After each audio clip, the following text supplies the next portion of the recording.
Chapitre 8. La résurrection de Lazare. Jésus vient à Béthanie parant ses messes. Ils doivent avoir fait une marche vraiment fatigante par les sentiers casse-cou des monts Adamine. Les apôtres, essoufflés, ont du mal à suivre Jésus qui va rapidement, comme si l'amour l'emportait sur ses ailes de feu. Jésus sourit, radieux, alors qu'il marche en avant de tous, la tête droite sous les rayons tièdes du soleil de midi. Avant qu'ils arrivent aux premières maisons de Béthanie, les voit un jeune garçon déchaussé qui va vers la fontaine près du village avec un broc de cuivre vide. Il pousse un cri, met le broc par terre et s'en va en courant de toute la vitesse de ses petites jambes vers le village.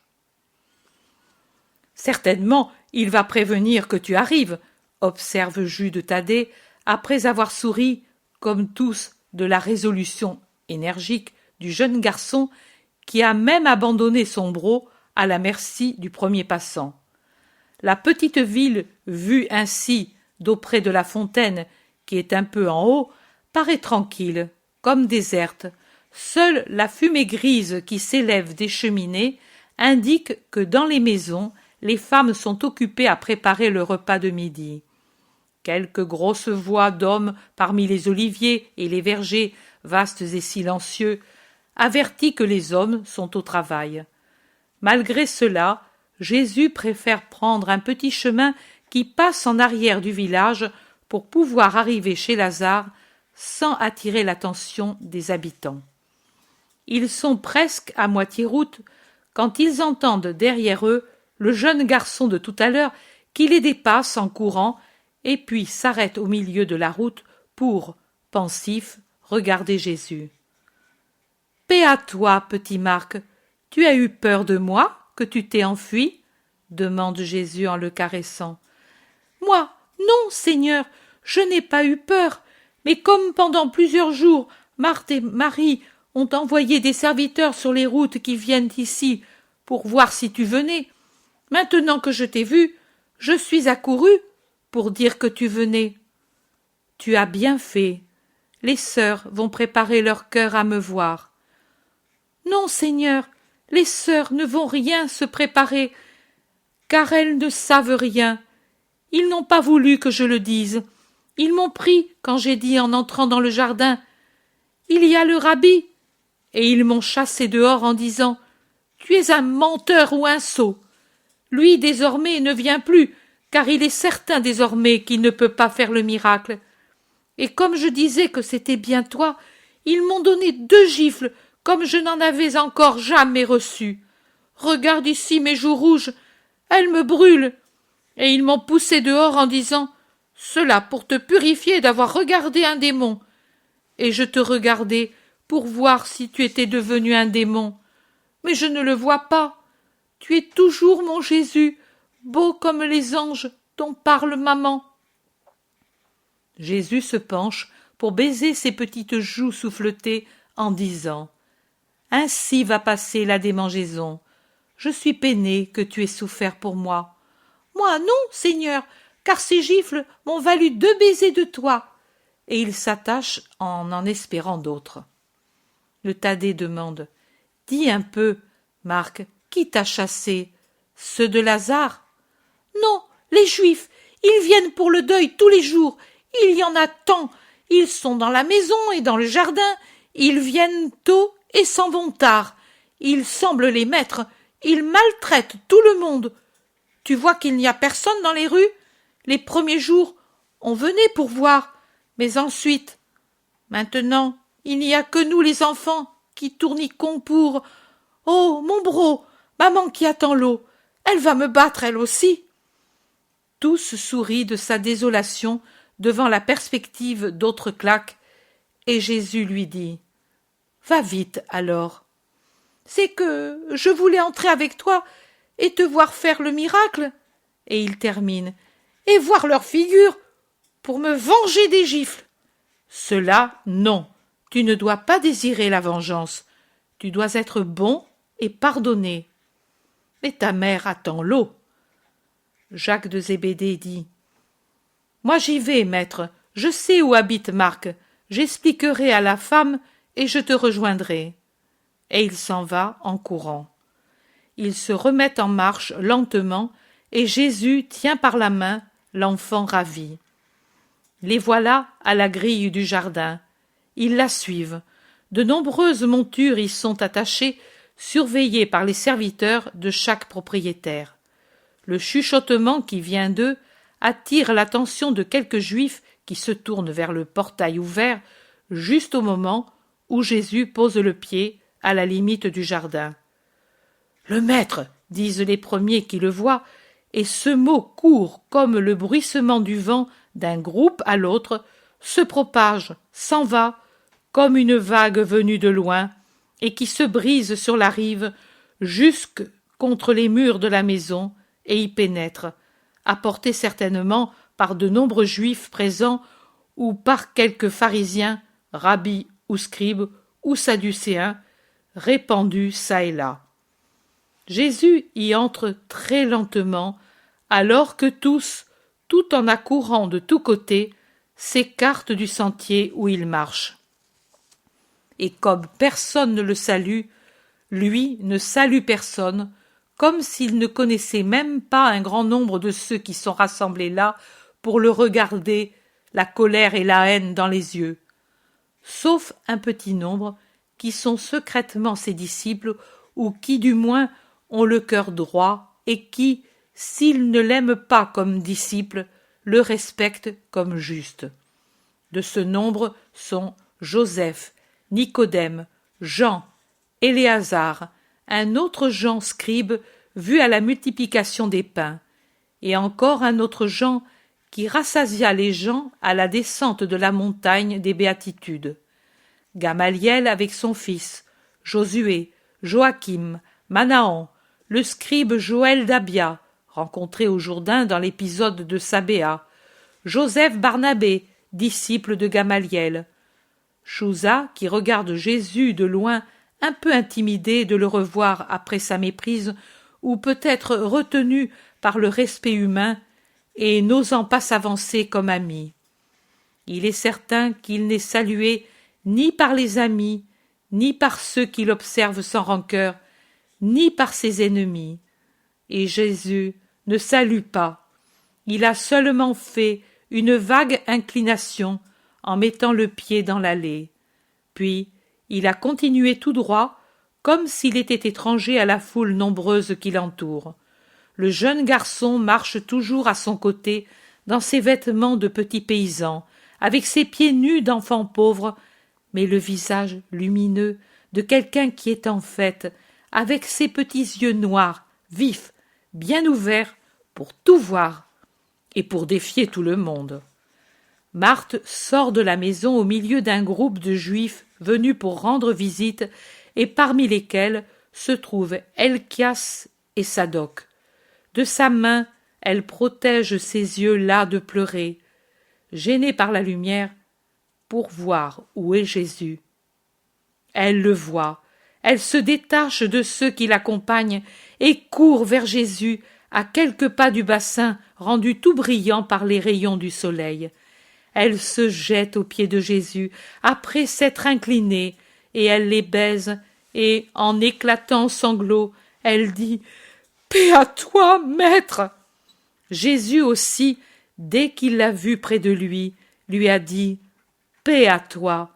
et il a levé la main pour la bénir, en laissant aller celle de l'enfant que Barthélemy a prise, tout en l'attirant un peu en arrière.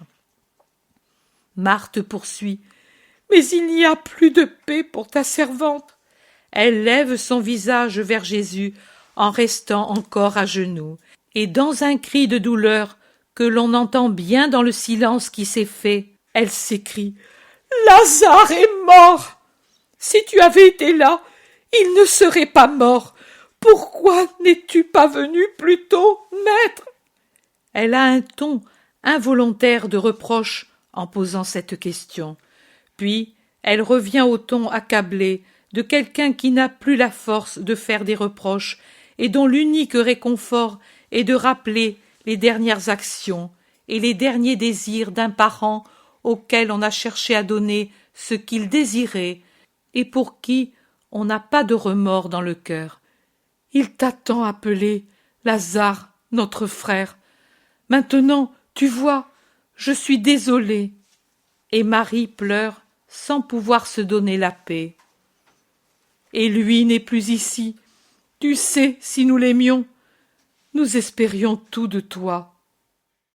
Un murmure de compassion pour la femme et de reproche à l'adresse de Jésus, un assentiment à la pensée sous-entendue « Et tu pouvais nous exaucer, car nous le méritions à cause de l'amour que nous avons pour toi, et toi au contraire tu nous as déçus », court de groupe en groupe parmi des hochements de tête ou des regards moqueurs.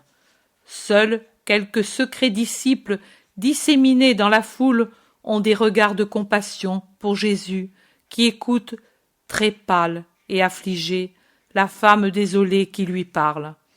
Gamaliel, les bras croisés dans son ample et riche vêtement de laine très fine orné de nœuds bleus, un peu à part dans le groupe de jeunes où se trouvent son fils et Joseph Barnabé, regarde fixement Jésus, sans haine et sans amour. Marthe, après s'être essuyé le visage, recommence à parler.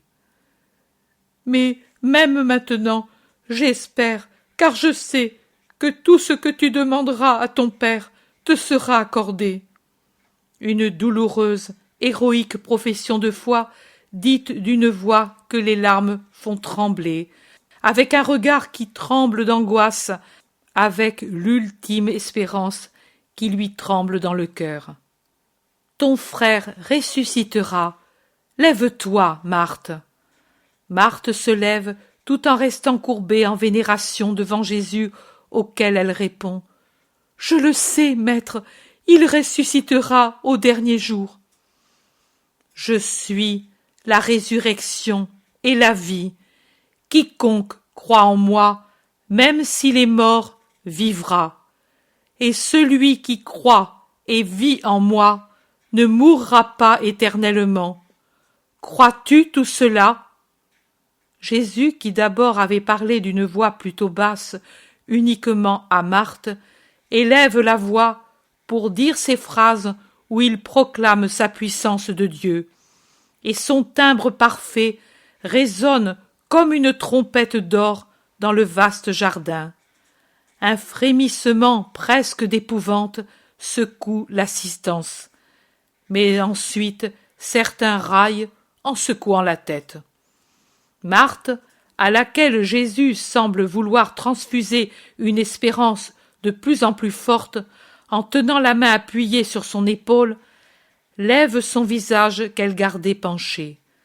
Elle le lève vers Jésus, en fixant ses yeux affligés dans les lumineuses pupilles du Christ, et serrant ses mains sur sa poitrine, elle répond avec une angoisse différente. « Oui, Seigneur, je crois cela, je crois que tu es le Christ, le Fils du Dieu vivant, venu dans le monde, et que tu peux tout ce que tu veux.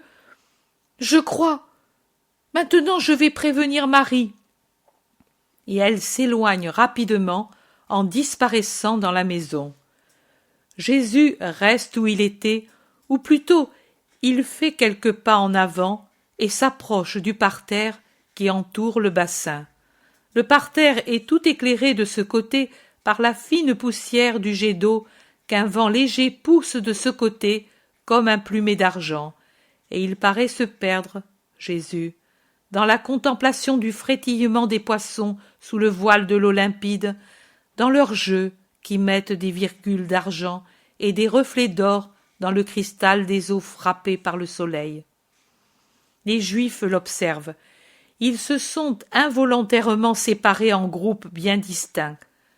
D'un côté, en face de Jésus, tous ceux qui lui sont hostiles, habituellement divisés entre eux par esprit sectaire, maintenant d'accord pour s'opposer à Jésus.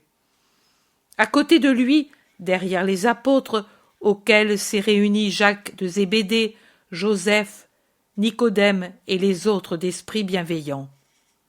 Plus loin, Gamaliel, toujours à sa place et avec la même attitude, et seul, car son fils et ses disciples se sont séparés de lui pour se répartir entre les deux groupes principaux pour être plus près de Jésus. Avec son cri habituel « Rabboni !» Marie sort de la maison en courant, les bras tendus vers Jésus. Elle se jette à ses pieds qu'elle baise en sanglotant. Divers Juifs qui étaient dans la maison avec elle et qui l'ont suivie unissent à ses pleurs leurs pleurs d'une sincérité douteuse. Maximin aussi, Marcel, Sarah, Noémie ont suivi Marie ainsi que tous ses serviteurs et de fortes lamentations s'élèvent. Je crois que dans la maison, il n'est resté personne. Marthe, en voyant pleurer ainsi Marie, redouble elle aussi ses pleurs. Paix à toi, Marie, lève-toi, regarde-moi. Pourquoi ces pleurs semblables à ceux des gens qui n'ont pas d'espérance? Jésus se penche pour dire doucement ces paroles, ses yeux dans les yeux de Marie, qui, restant à genoux, reposant sur ses talons, tend vers lui ses mains dans un geste d'invocation, et ne peut parler, tant elle sanglote. Ne t'ai-je pas dit d'espérer au-delà de ce qui est croyable pour voir la gloire de Dieu?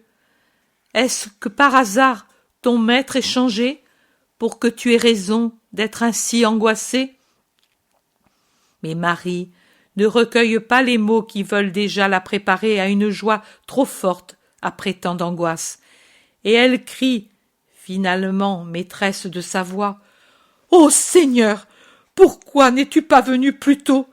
Pourquoi t'es-tu tellement éloigné de nous? Tu le savais que Lazare était malade. Si tu avais été ici, il ne serait pas mort, mon frère. Pourquoi n'es-tu pas venu? Je devais lui montrer encore que je l'aimais. Il devait vivre. Je devais lui montrer que je persévérais dans le bien. Je l'ai tant angoissé, mon frère. Et maintenant que je pouvais le rendre heureux, il m'a été enlevé.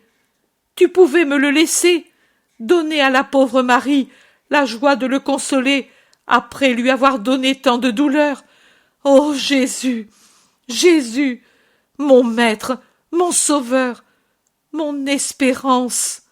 Et elle s'abat de nouveau, le front sur les pieds de Jésus, qui se trouve de nouveau lavé par les pleurs de Marie. Et elle gémit. Pourquoi as-tu fait cela, ô Seigneur? Même à cause de ceux qui te haïssent et se réjouissent de ce qui arrive. Pourquoi as-tu fait cela, Jésus? Mais il n'y a pas de reproche dans le ton de la voix de Marie comme dans celui de Marthe. Il y a seulement l'angoisse de quelqu'une qui, outre sa douleur de sœur, a aussi celle d'une disciple qui sent amoindrie dans le cœur d'un grand nombre l'opinion de son maître.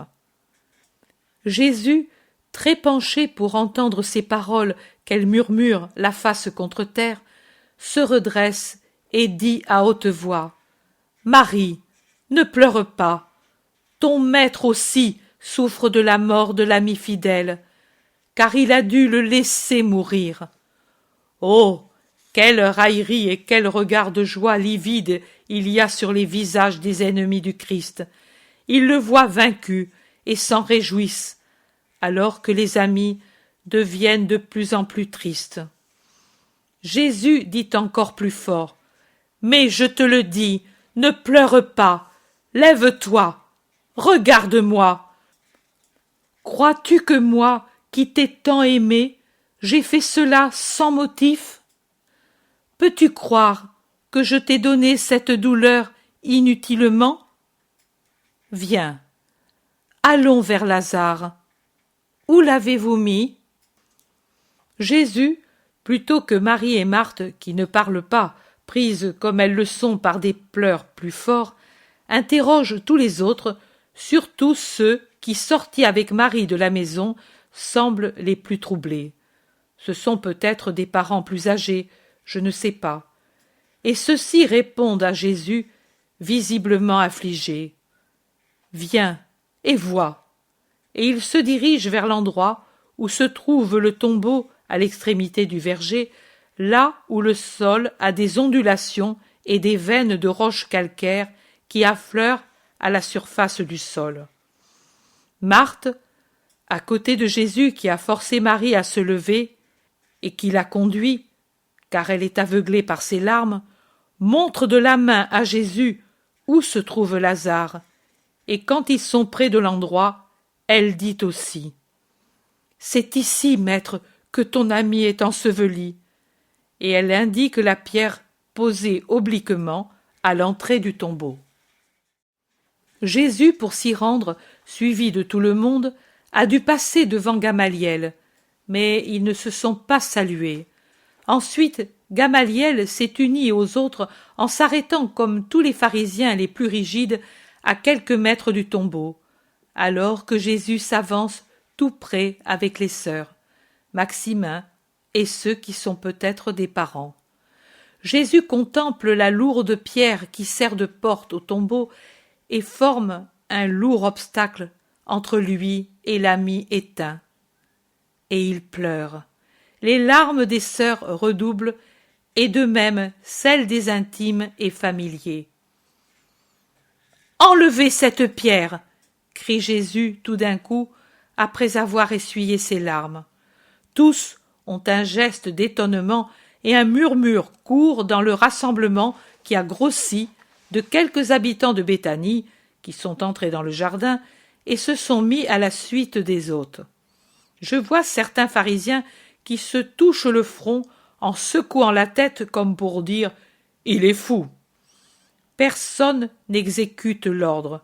Même chez les plus fidèles, on éprouve de l'hésitation, de la répugnance à le faire.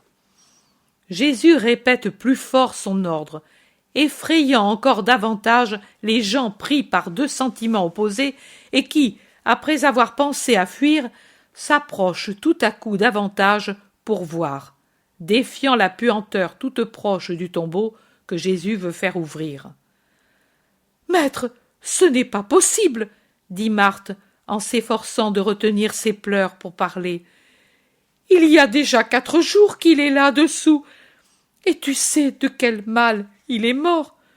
Seul notre amour pouvait le soigner. Maintenant, la puanteur est certainement plus forte malgré les onguents. Que veux-tu voir? Sa pourriture? On ne peut pas, même à cause de l'impureté de la corruption et... Ne t'ai-je pas dit que si tu crois, tu verras la gloire de Dieu? Enlevez cette pierre, je le veux. C'est un cri de volonté divine. Un « oh » étouffé sort de toutes les poitrines. Les visages deviennent blêmes.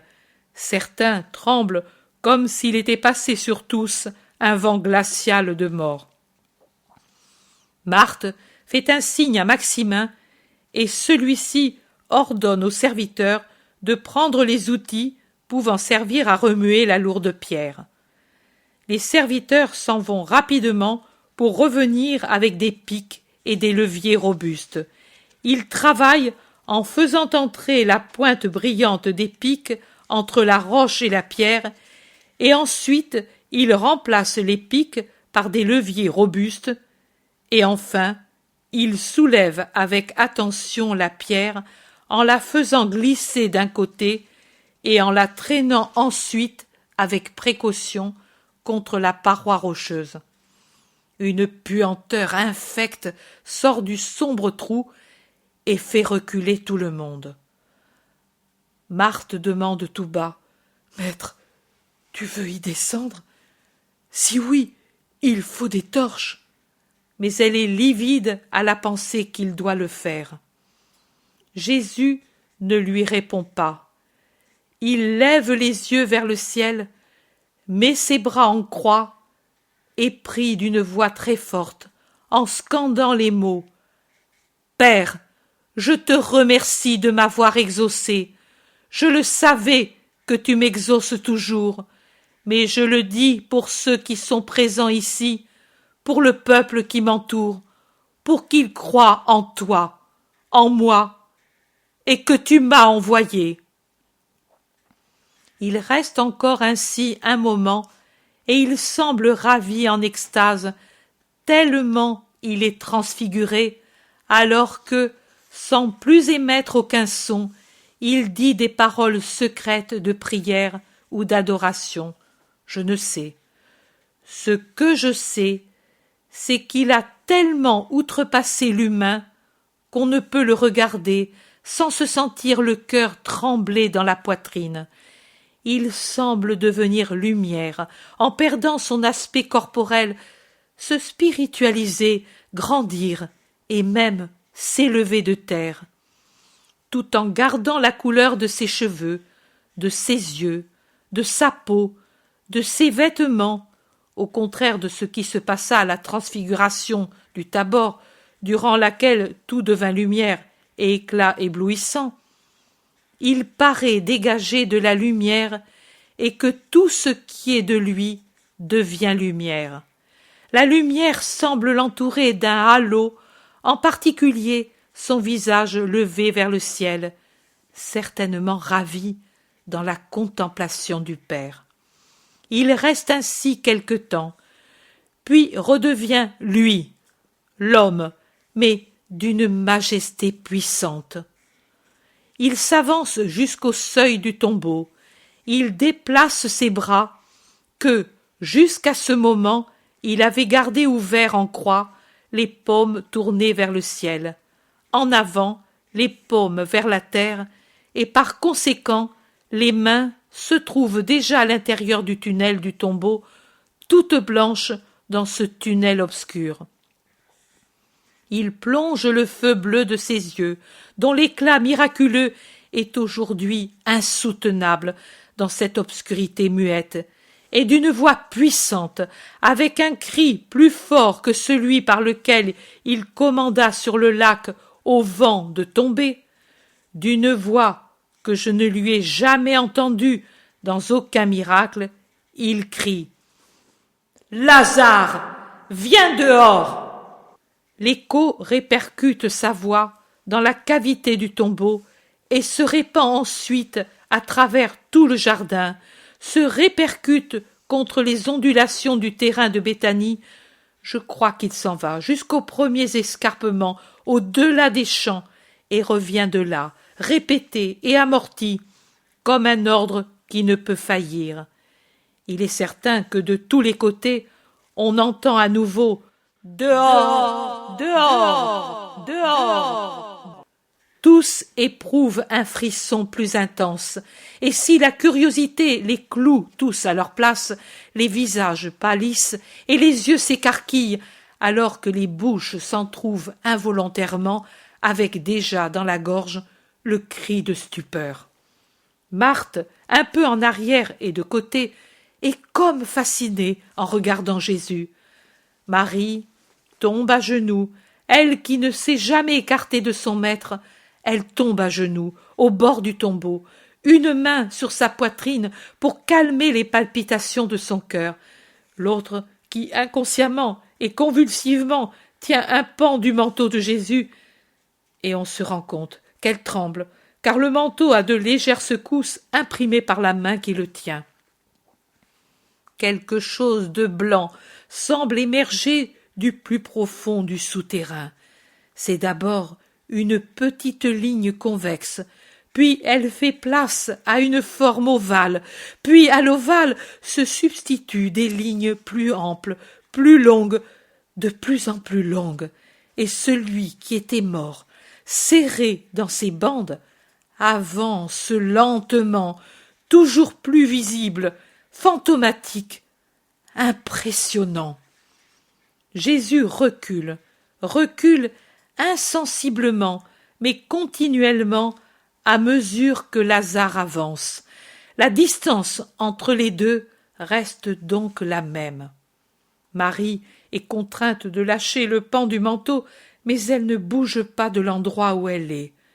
La joie, l'émotion, tout la cloue à l'endroit où elle était. Un « oh !» de plus en plus net sort des gorges d'abord fermées par la douleur de l'attente. C'est d'abord un murmure à peine distinct qui se change en voix, et la voix devient un cri puissant. Lazare est désormais au bord du tombeau, et il s'arrête là, raide, muet, semblable à une statue de plâtre à peine ébauchée et donc informe, une longue chose, mince à la tête, mince aux jambes, plus large au tronc, macabre comme la mort elle-même, spectrale dans la blancheur des bandes contre le fond sombre du tombeau. Au soleil qui l'enveloppe, les bandes paraissent çà et là laisser couler la pourriture. Jésus crie d'une voix forte. « Débarrassez-le et laissez-le aller. Donnez-lui des vêtements et de la nourriture. »« Maître !» dit Marthe, et elle voudrait peut-être en dire davantage, mais Jésus la regarde fixement, la subjuguant de son regard étincelant, et il dit « Ici, tout de suite apportez un vêtement, habillez-le en présence de tout le monde et donnez-lui à manger. » Il commande et ne se retourne jamais pour regarder ceux qui sont derrière et autour de lui. Son œil regarde seulement Lazare, Marie, qui est près du ressuscité sans souci de la répulsion que donnent à tous les bandes souillées, et Marthe, qui halète comme si son cœur allait éclater et qui ne sait si elle doit crier sa joie ou pleurer. Les serviteurs se hâtent d'exécuter les ordres.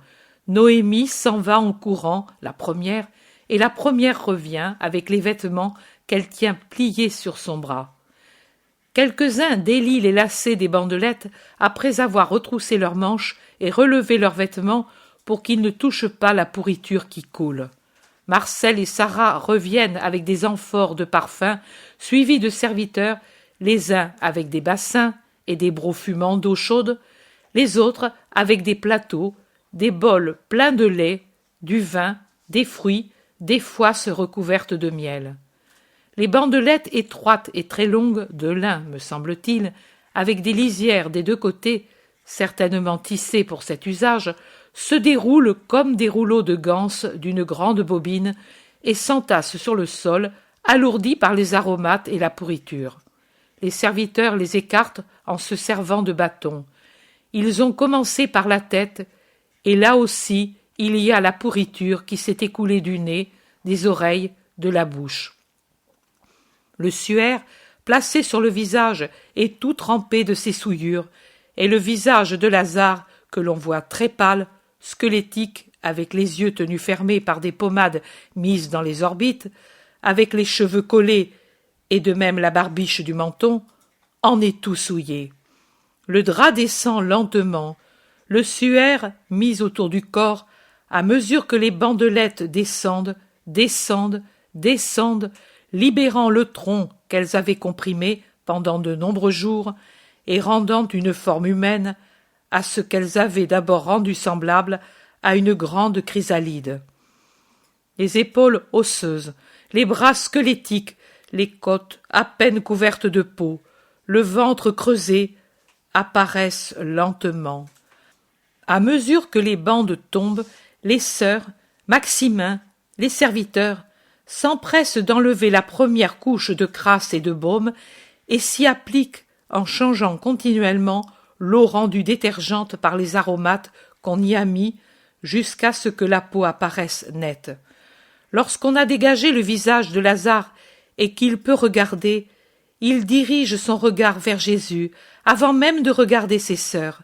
Il oublie tout et s'abstrait de tout ce qui arrive pour regarder avec un sourire d'amour sur ses lèvres pâles et une larme lumineuse au fond des yeux, son Jésus.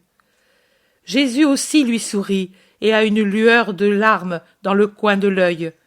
Mais, sans parler, il dirige le regard de Lazare vers le ciel.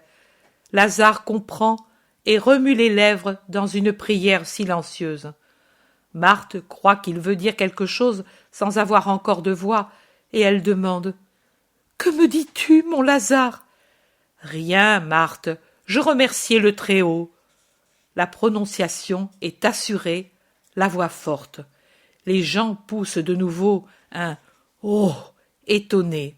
Désormais ils l'ont dégagé jusqu'aux hanches, libéré et propre, et ils peuvent le revêtir de la tunique courte, une sorte de chemisette qui dépasse l'aine pour retomber sur les cuisses. On le fait asseoir pour dégager ses jambes et les laver. Quand elles apparaissent, Marthe et Marie poussent un grand cri en montrant les jambes et les bandelettes. Sur les bandelettes qui serraient les jambes et sur le suaire posé par-dessous, les écoulements purulents sont si abondants qu'ils forment des grosses gouttes sur les toiles. Mais les jambes, visiblement, sont tout à fait cicatrisées. Seules les cicatrices rouges bleuâtres indiquent où elles étaient gangrénées. Tous les gens crient plus fort leur étonnement. Jésus sourit, et aussi Lazare, qui regarde un instant ses jambes guéries, puis s'abstrait de nouveau pour regarder Jésus. Il semble ne pouvoir se rassasier de le voir.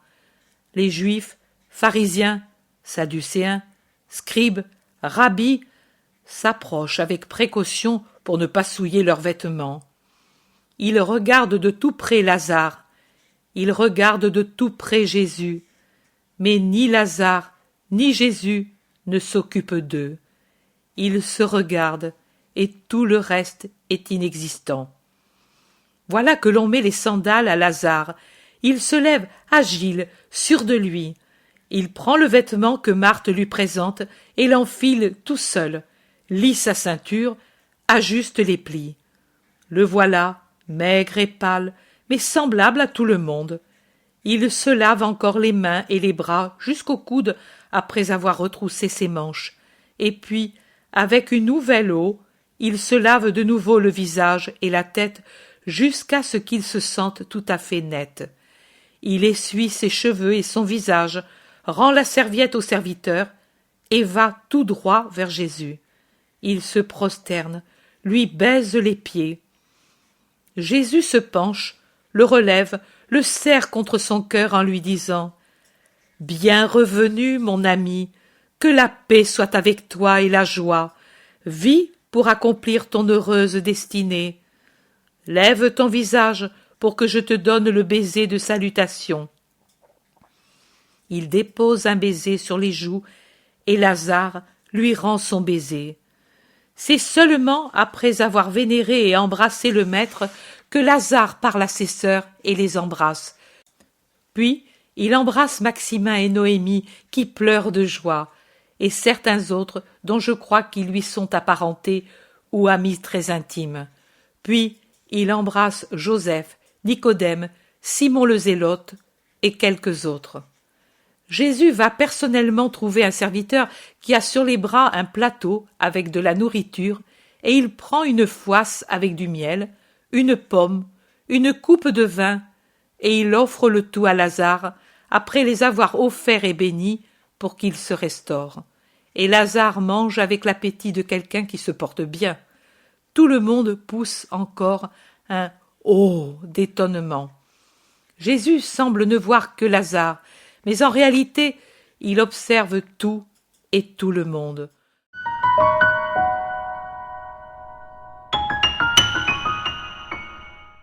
L'intérêt pour les écrits de Maria Valtorta ne cesse de grandir. Et les fruits récoltés, vocation, conversion, sont immenses. Visionnaire de la vie du Christ, de la conception de Marie jusqu'au début de l'Église, sa description des personnages, de leur psychologie, la précision des lieux où ils évoluent, des coutumes et mœurs de l'époque, est proprement sidérante et à ce jour inégalée.